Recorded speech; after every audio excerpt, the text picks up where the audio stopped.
হঠাৎ মিষ্টি খেতে মন চাচ্ছে, তাহলে এই মিষ্টিটা তৈরি করে নিন। আর হাতের কাছে উপকরণ থাকা এই উপকরণ দিয়েই কিন্তু এই মিষ্টিটা তৈরি করে দেখাবো। ঝটপট এই মিষ্টিটা তৈরি করে বড় থেকে ছোট কিন্তু সবাই পছন্দ করবে, আর মুখে দিলে একদম গলে যায়। অসম্ভব মজাদার এই মুড়ির মিষ্টি। আমি কিভাবে মুড়ির মিষ্টিটা তৈরি করছি আপনারা প্রথম থেকে শেষ পর্যন্ত দেখতে থাকুন। আসসালামু আলাইকুম। হ্যালো বন্ধুরা, আপনারা কেমন আছেন? আশা করি আপনারা ভালো আছেন। আমি আলহামদুলিল্লাহ ভালো আছি।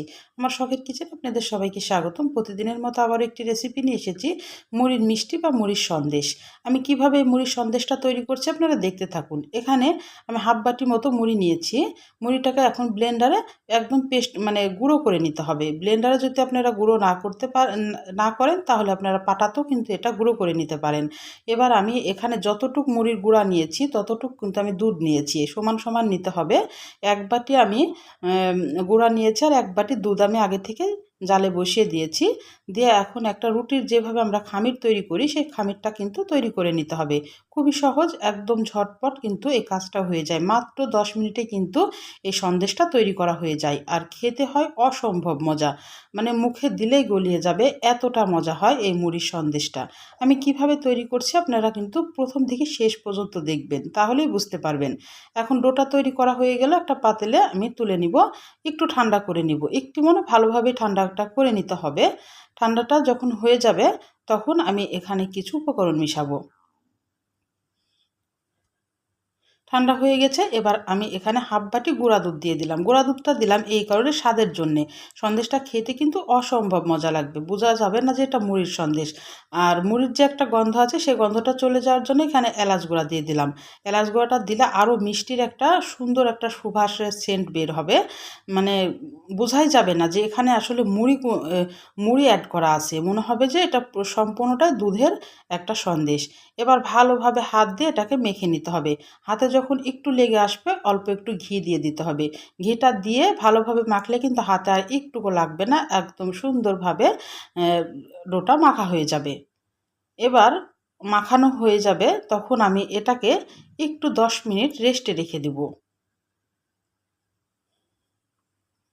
10 মিনিট পর আমি ফিরে আসলাম।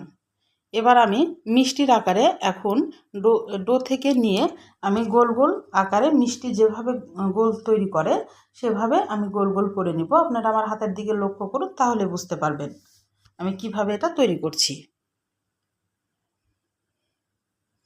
মিষ্টির আকারে এখন গড়িয়ে নিব। মাত্র 10 মিনিটে কিন্তু এই মিষ্টিটা তৈরি করা হয়ে যায়। এতটাই মজা, খেতেও কিন্তু অসম্ভব মজা লাগে।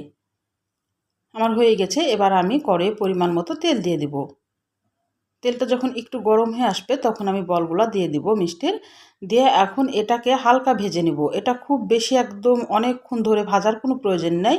মাত্র মানে 5 মিনিট ভাজলেই হয়ে যাবে। একটু জালটা মিডিয়াম আঁচে দিয়ে দিতে হবে, দিয়ে একটু ভেজে নিতে হবে। এটা ভাজার একমাত্র কারণ মুড়ির যে একটা এক্সট্রা গন্ধ থাকে সেই গন্ধটা কিন্তু চলে যাবে। এই ভাজাটার কারণে আরোই বোঝা যাবে না যে এটা মুড়ির সন্দেশ বা মুড়ির বরফি। এটা বোঝা যাবে না, একদম মানে মনে হবে যে দুধের আমরা সন্দেশ খাচ্ছি। আপনারা একবার হলেও সন্দেশটা তৈরি করে দেখতে পারেন এইভাবে, এতটাই মজা। আমার কিন্তু ভাজা হয়ে গেছে, আমি এখন তুলে নিব।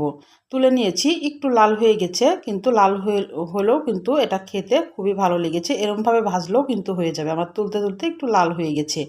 এবার চামচ দিয়ে ভালোভাবে ভেঙে নিব। এবার আমি পরিমাণ মতো চিনি দিয়ে দিলাম, আর চিনির সাথে অল্প একটু দুধ দিছি, খুবই সামান্য কয়েক ফোঁটা মতো। খালি চিনিটা একটু গলে যাওয়া পর্যন্ত, কারণ যদি একটু দুধ না দেওয়া যায় তাহলে আবার ক্যারামেল হয়ে যাবে।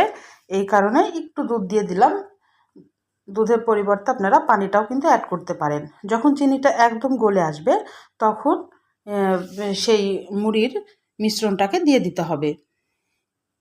দিয়ে এখন একটা পাক নিয়ে আসতে হবে। একটু নাড়াচাড়া করলেই কিন্তু একদম শুকনো হয়ে যাবে। যখন কড়াইয়ের একদম গায়ে থেকে উঠে উঠে আসবে তখন কিন্তু সন্দেশের পাকটা কিন্তু নামিয়ে নিতে হবে একটা থালাতে। তাহলে আমার রান্নার যদি কোনো অংশ আপনাদের ভালো লাগে প্লিজ আমার চ্যানেলটাকে সাবস্ক্রাইবার করে দিয়েন, একটা লাইক দিয়ে রান্নাটা দেখা শুরু করেন, ছোট্ট একটা কমেন্ট করে জানান আমার রান্নাগুলো কেমন লাগে। পাশে থাকা বেল আইকনটা প্রেস করে দিন, আমি যখন এরকম নতুন রেসিপি আপনাদের মাঝে হাজির করবো আপনাদের কাছে যেন আগে ভিডিওটা চলে যায়। আপনাদের একটা লাইক একটা কমেন্ট কিন্তু আমাকে অনেক উৎসাহ করে। আমার হয়ে গেছে, এবার আমি প্লেটে ঢেলে নিচ্ছি। প্লেটে ঢেলে নিয়ে একটু চামচ দিয়ে এখন সমান করে একটু একদম বসিয়ে দিব। দিয়ে এটা একটু ঠান্ডা হওয়ার পর আপনাদের আমি কেটে দেখাচ্ছি যে কেমন হয়েছে। এই মুড়ির সন্দেশ বা মুড়ির বরফিও কিন্তু এটা বলা যায়। একটু সমান করে চারিদিকে একটু চেপে চেপে এটা লেগে দিতে হবে। এখন ঠান্ডা হওয়ার পর আমি একটু উপরে মুড়ি ছিটিয়ে একটু পরিবেশন করেছি এটা। এটা না দিলেও চলবে। দিয়ে এখন ঠান্ডা যখন হয়ে যাবে, ০.৫ ঘন্টা রেস্টে রেখে দিয়েছিলাম, ঠান্ডা হয়ে গেছে। আমি এখন কেটে আপনাদের একটু দেখিয়ে দিচ্ছি।